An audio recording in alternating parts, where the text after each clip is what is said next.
सभी श्रोताओं का सिंहासन 32 में हार्दिक स्वागत अभिनंदन। विक्रमादित्य के सिंहासन की 16वीं पुतली सत्यवती की कहानी आज अभी आप सभी के सामने प्रस्तुत है। बढ़ते हैं कहानी की तरफ। राजा विक्रमादित्य के शासनकाल में उज्जैन नगरी का यश चारों ओर फैला हुआ था।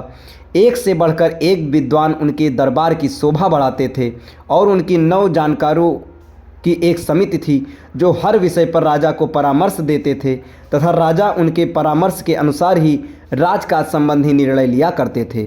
एक बार ऐश्वर्य पर बहस छिड़ी तो मृत्युलोक की भी बात चली। राजा को जब पता चला कि पाताल लोक के राजा शेषनाग का ऐश्वर्य देखने लायक है और उनके लोक में हर तरह की सुख सुविधाएं मौजूद हैं, चूँकि वे भगवान विष्णु के खास सेवकों में से एक हैं, इसलिए उनका स्थान देवताओं के समकक्ष है। उनके दर्शन से मनुष्य का जीवन धन्य हो जाता है। विक्रमादित्य ने सशरीर पाताल लोक जाकर उनसे भेंट करने की ठान ली। उन्होंने दोनों बेतालों का स्मरण किया। जब वे उपस्थित हुए तो उन्होंने उनसे पाताल लोक ले चलने को कहा। बेताल उन्हें जब पाताल लोक लाए तो उन्होंने पाताल लोक के बारे में दी गई सारी जानकारी सही पाई। सारा लोक साफ सुथरा तथा सुनियोजित था। हीरे जवाहरात से पूरा लोक जगमगा रहा था। जब शेषनाग को खबर मिली कि मृत्यु लोक से कोई सशरीर आया है तो वे उनसे मिले। राजा विक्रमादित्य ने पूरे आदर तथा नम्रता से उन्हें अपने आने का प्रयोजन बताया तथा अपना परिचय दिया। उनके व्यवहार से शेषनाग इतने प्रसन्न हो गए कि उन्होंने चलते वक्त उन्हें 4 चमत्कारी रत्न उपहार में दिए। पहले रत्न में मुंह मांगा धन प्राप्त किया जा सकता था। दूसरा रत्न मांगने पर हर तरह के वस्त्र तथा आभूषण दे सकता था।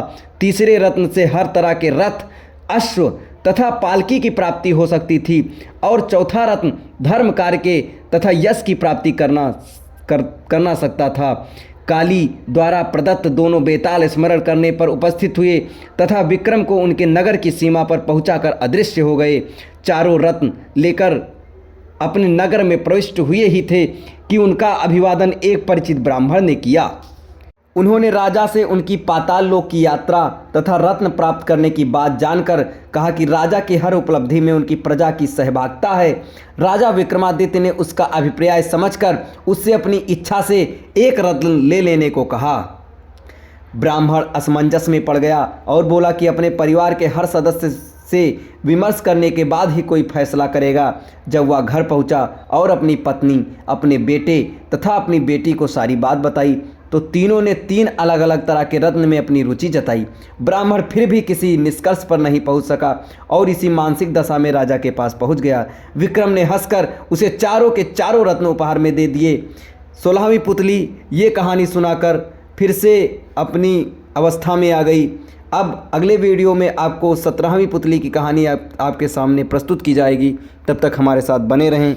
धन्यवाद।